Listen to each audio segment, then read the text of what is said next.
Hello everyone, বহুদিন হয়ে গেছে তোমাদের সঙ্গে কোনো ভিডিও শেয়ার করা হয় না। যদিও কিছু ব্যক্তিগত কারণে তোমাদের সঙ্গে ভিডিও শেয়ার করতে পারিনি, তাই ভাবলাম আজকে একটা সুন্দর রেসিপি তোমাদের সঙ্গে শেয়ার করা যাক।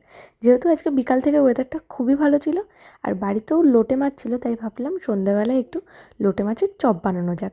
লোটে মাছটাকে নুন, লেবু, আদা, রসুন বাটা, লঙ্কা বাটা, সয়া সস, লঙ্কার গুঁড়ো দিয়ে মাখিয়ে আমি 1 ঘন্টা মতো ফ্রিজে রেখে দিয়েছিলাম, যাতে মাছের মধ্যে ভালো করে মশলাগুলো ঢোকে।